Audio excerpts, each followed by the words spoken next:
जनपद संभल में अपराध एवं अपराधियों पर अंकुश लगाने के अनुक्रम में आज हमारी एडिशनल एसपी अनुकृति की नेतृत्व में जो बीमा माफियाओं के खिलाफ जो लगातार कार्रवाई की जा रही है, उसमें एक अभी तक का सबसे बड़ा खुलासा जिसे मैं कहूँगा उसका पर्दाफाश किया गया है।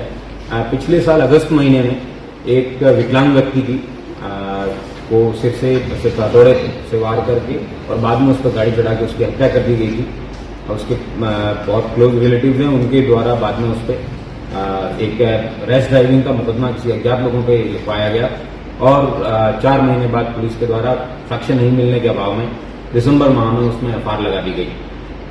पुलिस को रिसेंटली जब से इस बीमा का ये केसेज है इनका खुलासा हो रहा है, पुलिस को एक टाटा एआईए ने इनपुट दिया कि ये इस तरीके का जो केस है इसमें क्लेम मांगा जा रहा है, ये थोड़ा संदिग्ध लग रहा है, इसको पुलिस के द्वारा देखा जाए।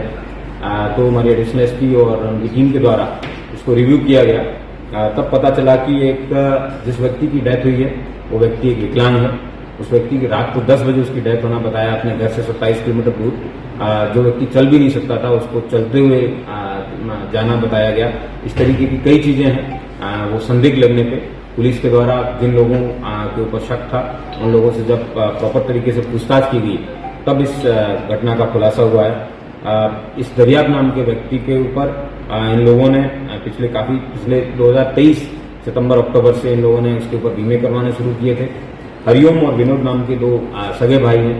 इन लोगों को पैसे की आवश्यकता थी, तो ये लोग पंकज राघव नाम के एक व्यक्ति जो कि एक्सिस बैंक में मैक्स लाइफ का बीमा एजेंट है, उसके द्वारा इन लोगों को बताया गया कि किसी ऐसे मरणासन व्यक्ति या फिर जो टर्मिनल इल व्यक्ति है, पेशेंट है, उसका बीमा करवाइए आप और जल्दी आपको बड़ी राशि है वो मिल जाएगी, आपको लोन लेने की आवश्यकता नहीं है।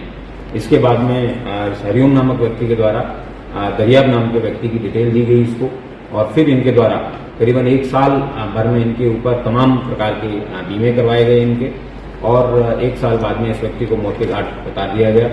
मौत के घाट उतारने के लिए इन लोगों के द्वारा प्रताप नामक व्यक्ति जो कि पूर्व से उम्र कैद का सजायाफ्ता था, उस व्यक्ति को 50,000 रुपये में गाड़ी से मारने के लिए उन लोगों ने स्कीम में उसको ठेका दिया था। उस व्यक्ति ने तय समय और परिस्थितियों के अनुसार रात्रि 10 बजे पहले इस व्यक्ति के सिर पे विनोद द्वारा हथौड़े से मारा गया था, फिर उसके ऊपर गाड़ी चढ़ा के इसको मारा गया।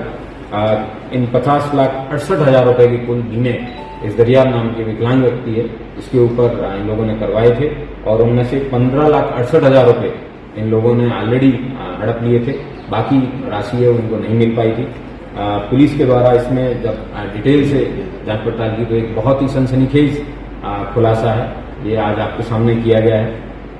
इसमें अभी तक कुल 2 दर्जन से अधिक लोग हैं, उनको गिरफ्तार करके जेल भेजा जा चुका है इस तरीके के फर्जी केसेस के अंदर और इस केस को अन्य एजेंसी के द्वारा भी टेकअप किया गया है। मैं उम्मीद करता हूं कि इस इंश्योरेंस फ्रॉड से रिलेटेड विभिन्न प्रदेशों में जितने भी इस तरीके के संदिग्ध केसेज हैं, उन सभी जो भी एजेंसीज हैं, जो भी बीमा करने वाली कंपनियां हैं, उन सबको इस तरीके के जितने भी संदिग्ध केसेज हैं उसको पुलिस को बताना चाहिए। पुलिस के द्वारा इन सबका एक बार रिव्यू करने का प्रयास किया जाएगा और इस तरीके के केसेस, क्योंकि अभी तक पुलिस को या तो टर्मिनली इल व्यक्ति है उसकी बीमा करने के और मरने के बाद में पैसे उठाने का संज्ञान में आया था या फिर PMJJY के फ्रॉड का संज्ञान में आया था, लेकिन ये इस तरीके का पहला केस है जिसमें किसी व्यक्ति को 1 साल से तैयारी करके और उसके बाद में प्लानिंग के तहत उसका मर्डर करके क्लेम उठाने, ये अपने आप में मानवता को शर्मसार कर देने वाला वाकया है और करीबन 10 महीने बाद में पुलिस ने इस हत्या का खुलासा किया है। खुलासा करने वाली इस टीम को मेरी तरफ से 25,000 रुपए का इनाम दिया है। सर, क्या जो बीमा की रकम इन लोगों को मिली थी क्या वो भी बरामद की गई? ये इन लोगों के द्वारा खर्च कर दी गई है, लेकिन पुलिस के द्वारा उसको 15 लाख रुपए को रिकवर करने का प्रयास किया जाएगा और जिस तरीके से उन्होंने कृत्य किया है इनके ऊपर सेपरेटली इस इंसिडेंट के ऊपर गैंगस्टर की तहत कार्रवाई की जाएगी। और सर, क्या क्या बरामदगी हुई है इनके पास से? अभी तक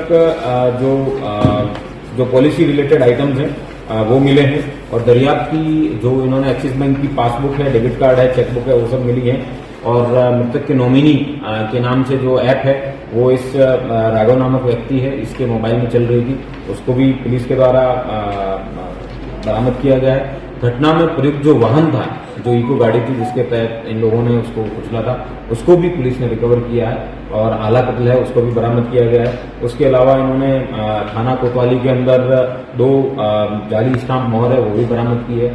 घटना से रिलेटेड जितने भी संपूर्ण साक्ष्य है जिसके तहत इन लोगों को सजा दिला सके, प्रभावी पैरवी करके पुलिस के द्वारा जल्द इनको सजा भी दिलाई जाएगी और गैंगस्टर भी लगाया जाएगा। सर, पंकज राव बैंक कर्मी है, तो ऐसे मामले उसके पास और भी हो सकते हैं क्या? बिल्कुल, इसके द्वारा जितने भी इस तरीके के बीमे जिन जिन कंपनियों में करवाए गए हैं पुलिस के द्वारा रिव्यू किया जाएगा, क्योंकि इसने बबराला में पूर्व में चल रही इस तरीके की जो गैंग है वहां से उसने ट्रेनिंग ली थी, वहां से उसने एक कृत्य करना सीखा था।